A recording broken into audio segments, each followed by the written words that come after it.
There it is. It's the abrupt intro ending. Welcome to the John Cast Podcast. Thank you for joining me for episode number 91 of this podcast. And I want to start off this podcast by thanking the listeners of this program for getting this podcast nominated for a Best of Madison award. So I'm one of the podcast finalists for local podcast, Best of Madison. And so now I'm going to ask again, I said the first time, the only way this podcast will get nominated, the only way it was going to happen is if everyone took, 10 seconds out of their day to basically click a button and vote. The only way this podcast will win Best of Madison, guarantee it, is if you go to my Facebook, Twitter at John Audius Radio. It's on the screen if you're watching on Spotify. If you go there, I've got the link. And you only get to vote once between now and June 30th. But you just go there, you enter your email, 60 seconds, maybe a minute. Do you have a minute? And then you just vote, and I'd really greatly appreciate it. And we'll see if we can win this thing. So once again, I've got all that information, Best of Madison, all on, I'll have it on the episode description too of this podcast. So if you're listening, just go to the episode description. It's got all the links. It's got everything you need to know. And let's do that. But thank you so much for helping get this podcast nominated for Best of Madison. All right. Well, today's guest, this is exciting for me. I've been wanting to have her on the podcast for a while. I was just trying to find the right time, quite honestly. Today's guest is a former Wisconsin Badger volleyball player who helped lead the Badgers to a national runner-up finish in her freshman season in 2013. She's part of Team USA's roster at the Volleyball Nations League and is hoping to earn a spot on the upcoming Olympic roster as well. And the latest news with her, she is taking her pro talents back to the homeland, back to the U.S. with Love Volleyball. Welcome, Lauren Carlini, to the John Cast Podcast. What's up, LC? Hi. Oh my gosh, I've missed your voice. It's been a while, hasn't it? It really has, but feels like yesterday at the same time. It's pretty crazy. What have you been up to besides, and we'll get to the love news here because that's the big thing lately with you. But what else are you up to currently? Gosh, currently just back in the USA gym training, doing VNL, right? Still trying to deal with a little bit of a back injury, but looking hopeful for week 3, which is in South Korea, and hopefully finals week in Dallas after that. So a lot of things to still look forward to in the next couple of weeks and months. After that, it'll be Continental Championship, Olympic qualifier, and then back at it for the last victory lap of professional volleyball overseas. Okay, yeah, the last victory lap because the news coming out recently that Lauren is part of, Love Volleyball is signing everybody. They've got you, Micah Hancock, Carly Lloyd, Jordan Poulter, Jordan Thompson, just signing already, Kelsey Robinson, Haley Washington, Justine Wong-Arantes. Like, it's the best of the best in the game of volleyball. And if you followed Lauren's career, you followed the college game, all those names are familiar to you. What was that decision-making process like to join Love? And did it help with all those names that I just mentioned? Did it help that you also had some other outstanding athletes joining? Totally. I had reached out to Danielle Scott at some point earlier in this pro season. So probably before Christmas at some point, and just wanted more information, kind of wanted to see what it was all about, knowing that I was getting at the end of my professional career, and these looked like promising opportunities. I knew Danielle, reached out, and we started those conversations kind of step by step, looking, into 2025 and 2026, and those just options that I had. And so I finally got down to the contracts and all the nitty gritty, worked through that, and signed before the end of my season, actually. So it was maybe March or April when I finally signed with Love. And it just made the most sense. It helped certainly that my national team teammates had signed as well.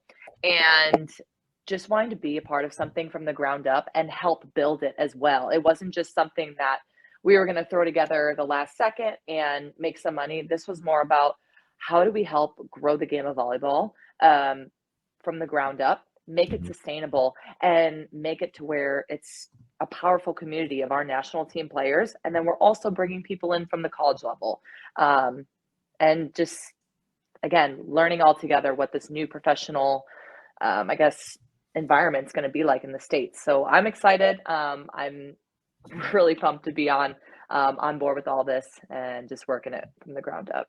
League One Volleyball, when you ended your college career, and maybe it'll still be this way for some of the top players in the game, overseas offered that money, and obviously there was no option here, right? I mean, you couldn't play volleyball here, but it offered you kind of that financial stability. I guess that's kind of the terms I'm looking for. But what do you think it means for college volleyball players to have all these alternatives to stay at home and to be able to stay within the United States and make a living and do what you love to do?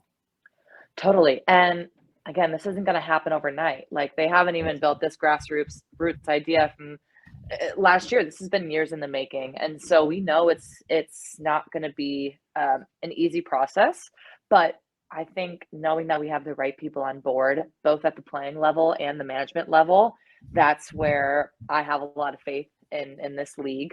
And kind of what you were alluding to, the fact that coming out of college, now girls are going to have the choice and the ability to say, hey, maybe I do want to stay in stay in the States and play. Overseas doesn't interest me. Great. There may be people who are still like, you know what, if I get to go make money and play overseas and experience new cultures, great. Like, we have all of those options now.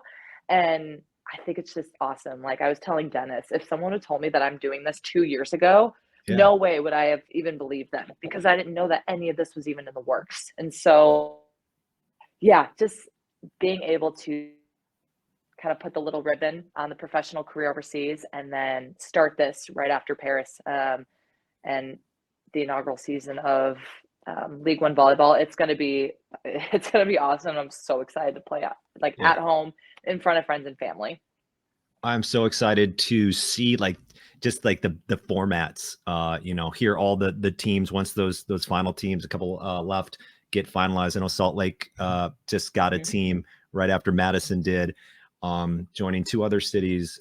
Is it Atlanta and Houston. I'm forgetting you.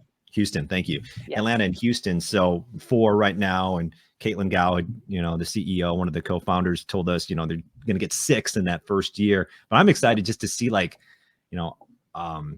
the schedule is going to be like. And when I named all these names that are joining, that signed when you did as well. I mean, you played overseas, you played top level, you're with the US, what great volleyball looks like. Yeah. What type of volleyball will fans of the Madison franchise and all these franchises get to watch, considering that, I mean, you guys are some heavy hitters in the world of volleyball?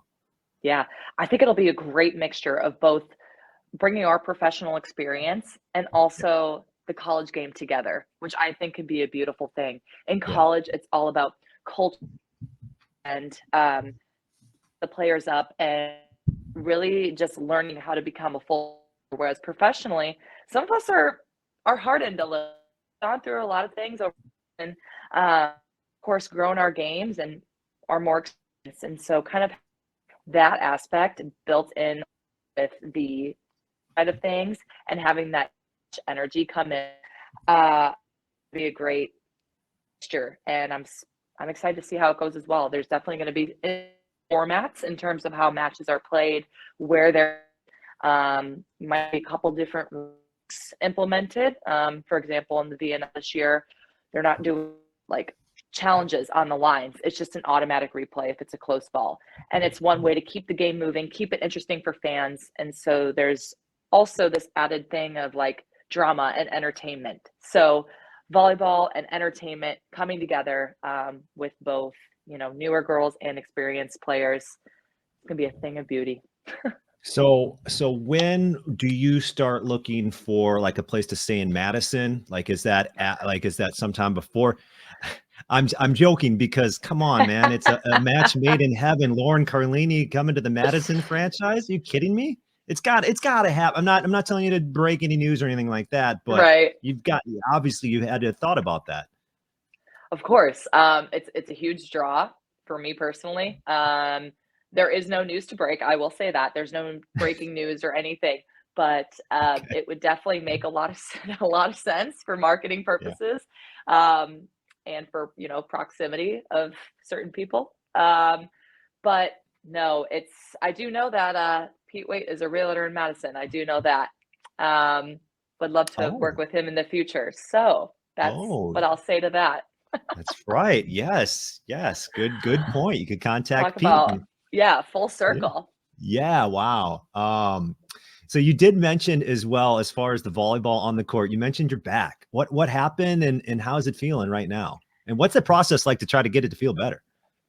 Totally. So kind of started earlier in my professional season. So maybe October, just having a little bit of pains. Come to find out I had an L3 disc bulge, disc herniation. Didn't do anything about it during professional season. That's just kind of how it goes. Mhm. Just got to play no matter what. Came back to national team and jump on it pretty quick. So ended up getting a cortisone injection with that. About 10 days after that injection, I was feeling good for a week. I was like, 7 days. Wow, I'm going to play till I'm 45. I feel amazing. No pain in my back. Like, this is the first. And Yeah. like day 8, I don't know. So then last week ended up injections, 2 more injections, English one, in my facet joints in my L5 and S1. So slowly but surely ramping back up. It feels, I will say, a million times better than what it even did 2 weeks ago. Good. So again, it's promising. I'm again looking forward to joining the team, hopefully on week 3, if all continues to go as planned. But yeah, just dealing with a lot of back issues that, are kind of needed in the sport of volleyball. And as a setter, when you constantly rotate that side, Mm. it can irritate it pretty easily. So yeah, but feeling good, feeling so much better. And again, just looking forward to joining the team. Okay, so the back is going to get better. Week 3 is the Yes. anticipated return for Volleyball Nations League. I know that's a pretty big roster, right? Like, how Yeah. will you get to play with Dana? Is my question. Will you be? Maybe. Again, like, we don't even know the rosters until probably 5 days before we leave.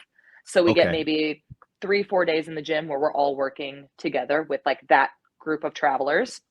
And Mhm. so, yeah, I'm very curious to see if week 3 will be our week.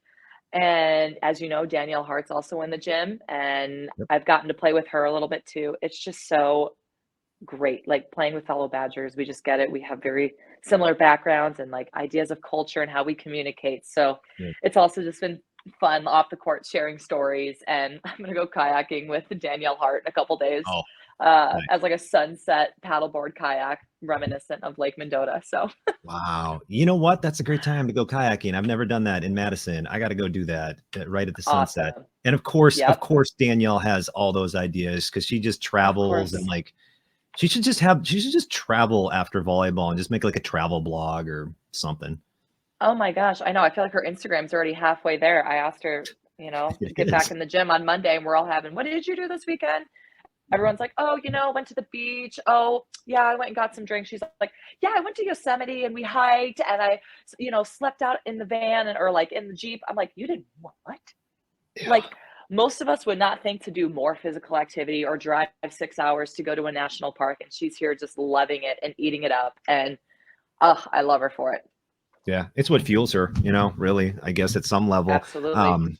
Yeah. She's probably seen some great night skies, by the way, which, that's I haven't been able to. Yeah. I've just wanted for like every summer. I'm like, you know what I'm going to do? My daughter and I and my family, we're going to go outside. We're just going to look at the sky some night, and it never happens. And Uh-huh. obviously, you got to get out of all the lights too, to Exactly. really appreciate it. But Yeah. um, Yeah. you did mention that familiarity with being Wisconsin athletes. Is there more to Yeah. that? Are there certain things that maybe are the same that when you played that maybe Danielle or Dana played and like, I don't know, signals? I don't know, anything. I don't know if it's so much hand signals. I think it's really just working with Kelly and the staff and like absolutely, Kelly Sheffield, like all of his Kellyisms and the things he says and like just funny one-liners. Those are definitely utilized here. Like that gets carried on. Yeah. As it should when you hear it 4 times a day, every single day for 4 years, or in their Right, case, right. 5 or 6 years. So yeah, there's definitely that aspect to it. And then just coming from the same circle, knowing the same people. And now Grace Loberg is out here trying beach. So getting to go up north and hang out with her a little bit. It's just, and Jordan Robbins and Gilly is here. It's just, we have our little community now. And it's so fun and great to be able to hang out together and share stories. And yeah, just this built-in little family. That's pretty cool. You mentioned Kelly Sheffield. I want to take you back to 2013. You want to go back a decade, which by the way doesn't sound like what? A decade? Yeah. Oh man. Take you back to 2013. There was, I remember. I tell people this story randomly sometimes if they're asking about it, but I remember like one of the film sessions before the national semifinal against Texas. And I don't know anything that you guys know, but I'm in the back or whatever watching, and Kelly's going through like the Texas, offense, and they just kind of chuck it up high and let the athletes go get it and that kind of thing, and their back row defense.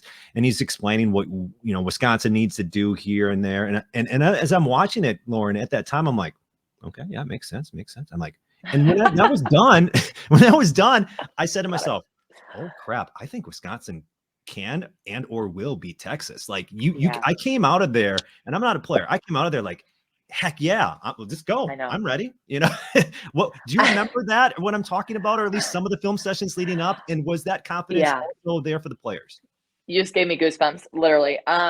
No, what you said is spot on. And I think that speaks to Kelly's character and how he articulates things so strongly.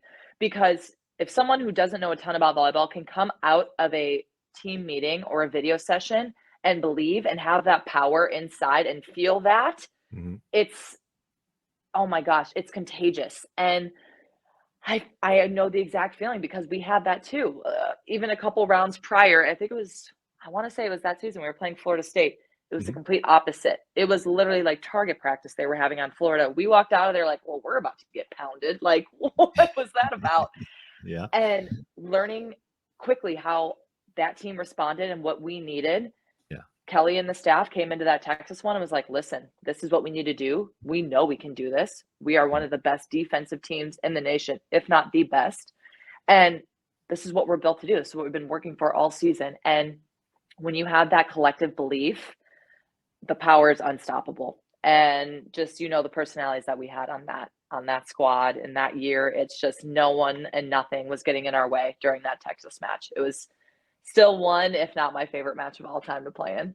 Yeah. It was awesome. Insane. It was awesome. And then obviously in 2021, they take the next step as a program and they win it all.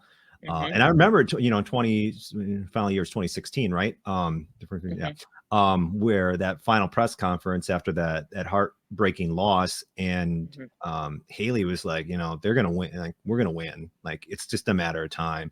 I guess two-part question: did you feel the same way, that it's like, well, we've laid the foundation and now it's up to the next class to take it from here?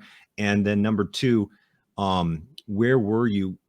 Did you watch the national championship live, and where were you, and what was that like, being able to watch your former team compete in such a thrilling match? Yeah. So I want to say that was the year I was in Turkey, and I wasn't awake. It was, of course, like 2 or 3 in the morning where I was. And so I made it a point to not look at any social media. I woke up that next morning and I got up and watched it. Okay. And so that was how I was like, I wanted to be 100% in, like not know the result, just like feel those same emotions, because it's just, God, those moments are you can't replicate those anywhere else. And what Haley was saying about feeling a part of that win, it's again, like being the foundation and being the building blocks. And it wasn't just us, it was people who came before us and the staff, and starting this culture and building upon it year upon year, and knowing that it was going to happen. We knew it was going to happen. It was unfortunate that was with groups that we were a part of, but the fact that we knew some of those people, we helped recruit some of those girls, talk to them throughout the years in their careers. It was still great to be a part of and still feel connected to them, even though we weren't physically there on the court. And kind of full circle now, right? Like I want to do that same thing with League One Volleyball. love this idea of being the foundation and the building block to something greater and bigger than, myself or my teammates. And I just hope to be a part of that again. Yeah. Now I'm just thinking about all the postseason stuff with you leading the way, and God, that Penn State match. I don't even think I don't think Wisconsin and Penn State should have been meeting at that point in the tournament anyway, number one. But I don't know.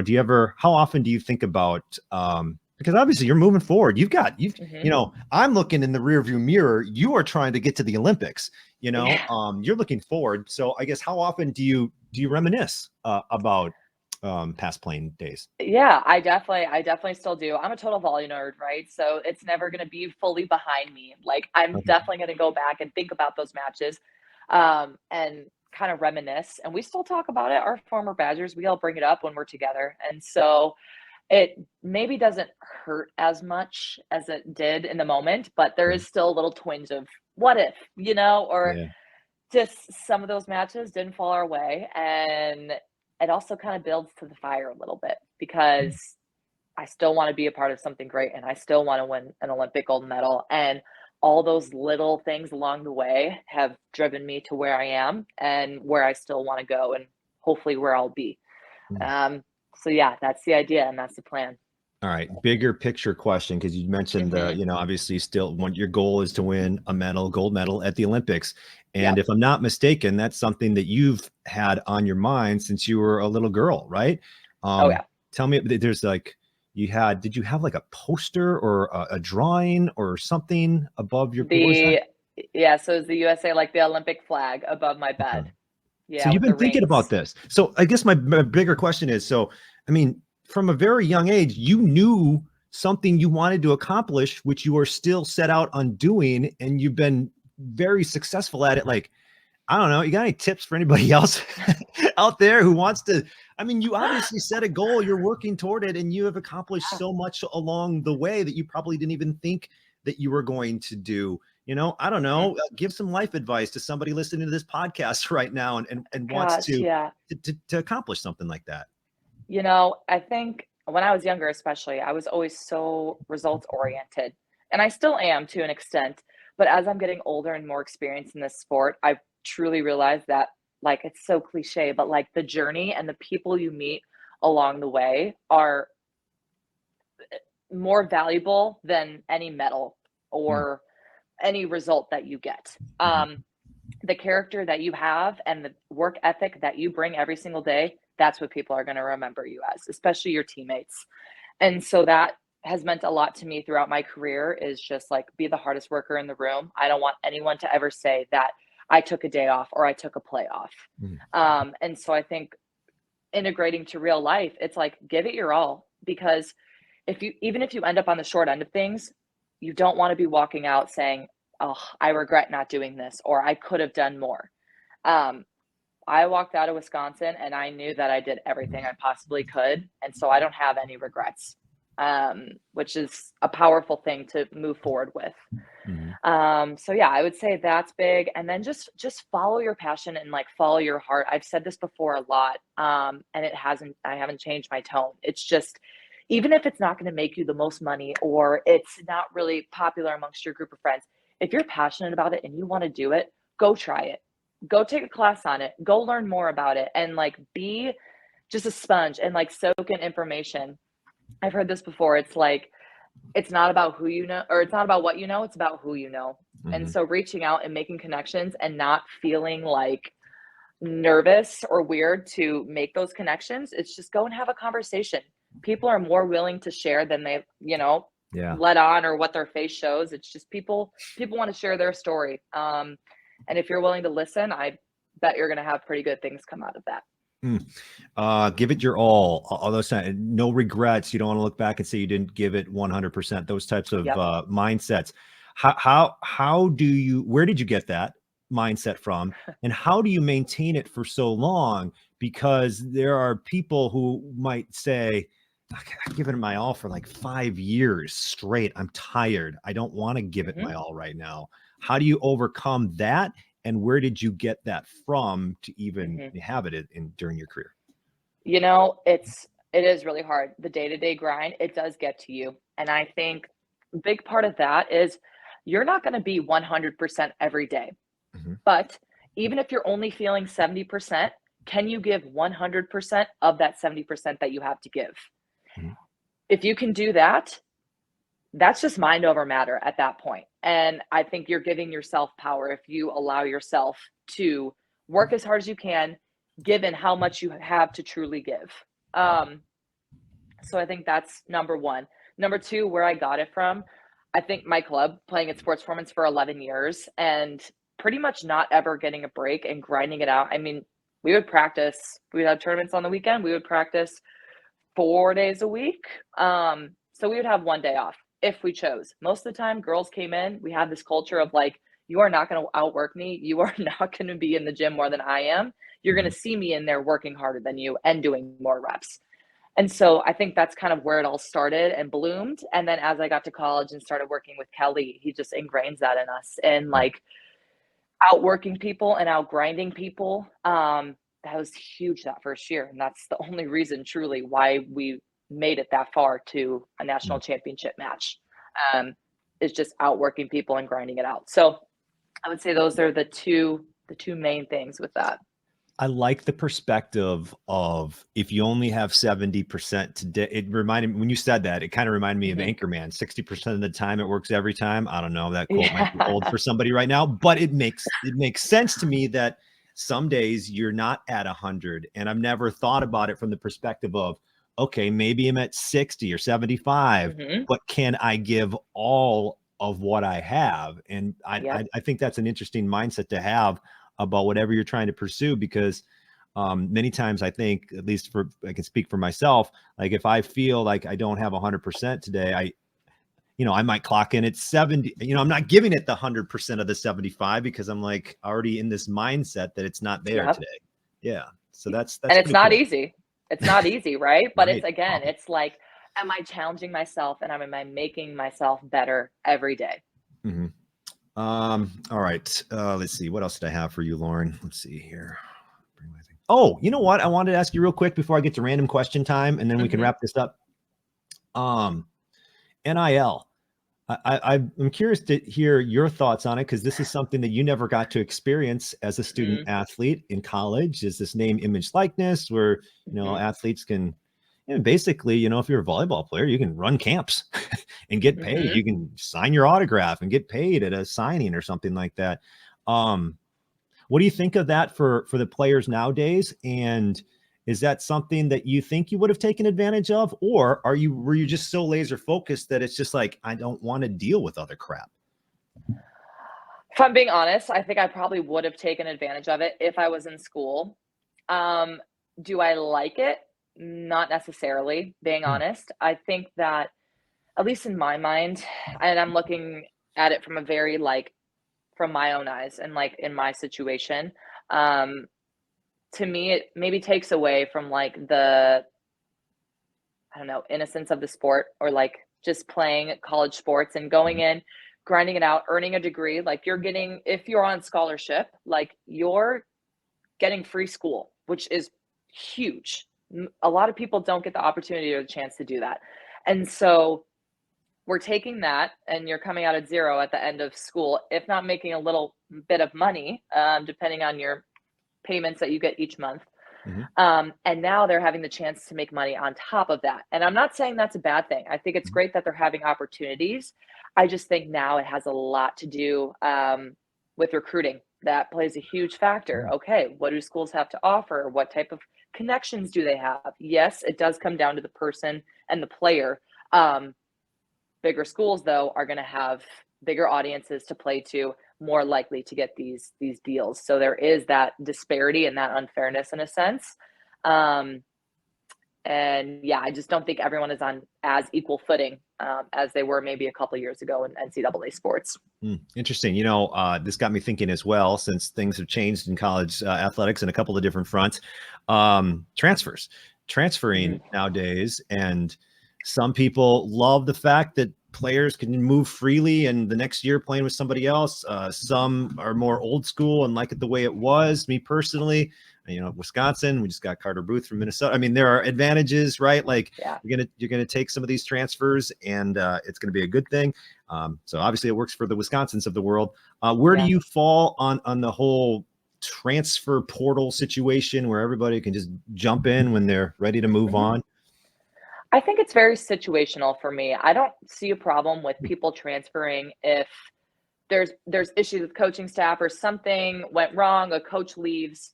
There's definitely reasons for that. But I think if there's players who are just going into the transfer portal because they're not happy, they're not getting playing time, or they feel like they should have been handed a spot, that's, for me, doesn't give a reason to go into a transfer portal. It's not teaching kids to be resilient and to work hard and to go have these conversations with coaches saying, hey, what do I need to get better at? Where do I need to be in order to get a starting spot or be on the court? And kind of build something from that. So I think that is where we're losing those opportunities for growth as people and as players. But I do understand in a lot of situations, things can happen, some unforeseen circumstances, but I guess I'm somewhere in the middle. Between old school and new school. It's crazy. It's like free agency in a sense. It's it's like, okay, well, we need to fill the blank position, whatever position you're lacking. Well, let's go see what they got on the free agent market. Scroll. Yeah. It's kind of interesting how it turned into that. All right. Random question time. We'll wrap it up. Okay. Okay. So obviously you're a motivated athlete and you're trying to make a spot and playing in the Volleyball Nations League right now. Do you have time for like TV shows like Netflix and stuff? What TV shows are you watching? Yes. Okay. So, Selling Sunset, I just finished. Super bad reality show. On Netflix, right? Like with real estate or something? Yes, exactly. Okay. Another one that I've been watching, of course, when I was overseas, Ted Lasso. That was me and my boyfriend's like date nights when we're distant. So it was like, all right, we're watching Ted Lasso tonight.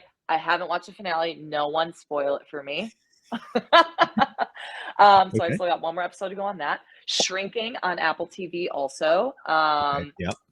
Awesome. Really good storyline. Trying to think. Those are about it right now. I started Shrinking and I'm like, okay, this is going to be good. I want to watch this with my wife and I haven't watched it, but I do really want to get to it. And I started Ted Lasso, this newest season, and I'm only a couple episodes in, so don't spoil it for me either. Cause it gets better as the season goes on. I think this is the best season by far. Wow. Really? Oh, they're really like digging for life lessons in there, but it's so good. Okay. Yeah. All right. Because the first couple episodes, I'm not gonna lie, I was kind of like, okay. I know it starts off really slow. Also, side note, I didn't know ESPN Plus, Peyton's Places. I only thought there was one season, but I'm now on season. I think I'm finishing season 2, and I texted Kelly Sheffield, and I was like, "You and Peyton Manning have very similar mannerisms," and he's like, "Just a bunch of Hoosier Hicks," and I'm like, "That sounds about right." Sounds about right. Is that something you recommend too, Peyton's Place? Yeah, the first season was great. Second one, I'm not loving as much. Haven't gotten into season 3 yet. Okay. Besides volleyball, what else brings out your competitive spirit the most? Oh, spike ball. I'm not sure if many people from the Midwest have heard spike ball. Oh yeah. It's that little trampoline. You throw the ball in there or whatever. Exactly. And we do it on the beach and it gets like super intense. That gets me competitive. Some forms of cards, like it depends, but I get pretty competitive there. Honestly, and then just like driving. Yeah, I don't know why, but like I want to be the first one off the line. Like I always have to be like off the line first. It's like a race. And I'm racing I'm like in a Kia Optima and there's a Tesla next to me. Of course they're gonna win, but I still want to try. Or you're racing like an 80-year-old woman who's just trying to go to the grocery store. Literally. So you're saying like at the stoplight, once it like you're like you want your reaction time, you're waiting for the green, boom, go. Exactly, like a drag racer. That's good. I like that from the sense of there's so many times like you get a left green arrow and you're like, are we gonna go? Are we going? Are we gonna go yet? Yeah. Okay, now we're going. Now it's yellow. Like, geez. Yeah, I get so mad. It's bad. Yeah, so I appreciate that as a fellow driver out there on the road. Thank Let's you. see here. Best social media app. Oh gosh, I'm so not into that. Like everyone Good. has TikTok, and I don't have TikTok. Never had it. No interest. I mean, I like Instagram because I feel like that's where I get all my updates for the people that I care to follow, Sure. and like follow their little life story. Do You cool don't little waste your pictures. time. I'm thinking, I'm sorry to interrupt. I'm thinking you Yeah, don't waste your time with social media like the I rest of don't. us. That's I no, just, how do you do it? yeah. You just I have mean, really good talent? Something? I just would rather be watching Ted Lasso or like Oh, rather okay. be, I don't know, going to a coffee shop and people watching. I don't know. I just like just the scrolling on the phone. It doesn't do anything for me when people are like making dances in front and like redo. It does Yeah, nothing for me. So yeah, yeah, just not for me. That's okay. I'm not yeah. gonna yuck other people's yums, but not for me. No, that's good. It's not healthy for us, Yeah. as a people to spend that Yeah. much time on our phone and, getting Behind a preoccupied with screen. but yeah, behind a screen, getting preoccupied with likes and follows and all that stuff. It's just not healthy. And I So, feel like now it's so much harder for people to have face-to-face conversations because it's like, "Oh my god, what do we talk about? Like, how do I interact in these social situations?" mm, We're just so used to being, like, at a table with everyone, and everyone's just on their phone scrolling. it's the worst. I mean, you'll see I don't like it. I was talking to somebody about this the other day. You see a little kid and the little kid's out with the family and they're like 2 or 3 and you're like, "Dude, that kid's gonna have that phone for the next 70 years doing this. I You're know. starting it so young. You're getting them addicted to their attention span on that." Yeah. It's And I sad. know a lot of it's, like, keep them occupied with the iPads, but I'm like, Right. just again, staring at a screen all day, I could go on forever about this, but yeah, not great. No, it's not. And the thing when everybody meets and eats together and they're all on their that's the worst too. Like Yeah.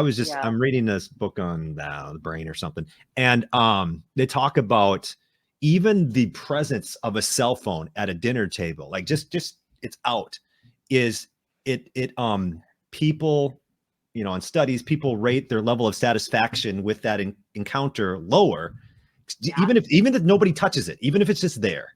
Yep. You're shaking It's your head. Yeah. No, it's funny you mentioned this because it was, I think last summer, my boyfriend and I just kind of started dating, and I had my phone out on, we are at a really nice dinner place. I had my phone out on the table, and I went to go like take a picture or a video of like the meal, and he was like, Lauren, he was like cringing. I could like see him cringing. He's like, Lauren, can we just not have the phones like on the dinner table? And I was, or like at the table, especially at a Yeah. nice place. And I was like a little butthurt, and I was like, he's telling me I can't have my phone, that's rude.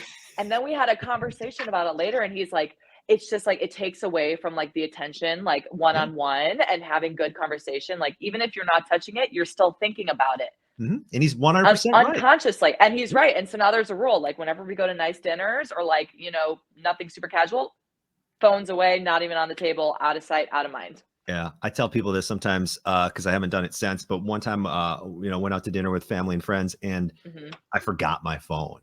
And I get there, I'm like, shoot, I forgot my phone. But it was cool because I'm like, oh, advantage. Like, hey, let's take advantage Yeah. of this. It's like 1999 all over again or something, like, or whatever, 2000, whenever cell phones came So, out. But yeah. yeah, so that's cool. Last question. Outside of volleyball, what are you most passionate about? Oh man, outside of volleyball, what am I most passionate about? Oh, that's such a hard one because volleyball, like, is my life, and Right. I'm signed on with LOVB now, where it's like, that is gonna also be my life, like, Yeah. helping build I think okay, I'll say this. Outside of volleyball, I love hearing people's stories and what they are passionate about, because I don't know if you've spoken to someone who, like, they are starting a business or they just started a coffee shop, and it's something they've been working on for so long, and they're so bought in, and they just wanna share everything. Mhm. I don't know. I don't care if it's random gaming system that I have never heard of. I don't care about. Like, it's so out of my normal environment. But if they're talking about it and they're passionate, I'm locked in. Like, Mhm. I can feel their emotion and how proud they are of whatever it is that they're trying to tell me about. And I think, who knows, like after volleyball, but it's just these passion projects that really inspire me. And when other people are inspired and passionate about something, it fires me up and it inspires me. So that's, I feel like that's the best answer I can that's give great you for that one. No, that's awesome. That's awesome. Lauren, I appreciate your time. And well, maybe Madison fans will get to see you. Fans of volleyball in Madison will get to see you in 2024. We'll see how that all works out. Fingers crossed. Yeah. But congratulations on everything that's been happening in your life. League One Volleyball, getting that roster spot on the USA squad for the Paris Olympics. Best of luck with that. And everyone's pulling for you. And we know your work ethic is going to take you as far as you can go. So thank you so much, Lauren. Thank you. All right. That is Lauren Carlini on the John Cast podcast. Once again, thanks to LC. That's awesome. That's fun. Like I said, I've been wanting to get her on the podcast. I'm just like, when, like how, like how are we going to incorporate this? Perfect timing. Lauren is signing with League One Volleyball. That's love. And she will be part of the league in 2024. You can get more information, League One Volleyball, at their website. And looking forward to it. And hopefully, fingers crossed, she makes that Madison squad. Final reminder, I will put information in this episode description about how you can vote for this podcast as Best of Madison. Only way we win this thing is if you take 60 seconds to go plug it in, and you get to vote once between now and June 30th. So I'll have the link there. You can find it on my Twitter and my Facebook as well. I've got it all over. And let's see if we can win a Best in Madison. Once again, thanks to Lauren Carlini. Thanks to League One Volleyball. And thanks to you for listening to this edition of the John Cast podcast. See ya.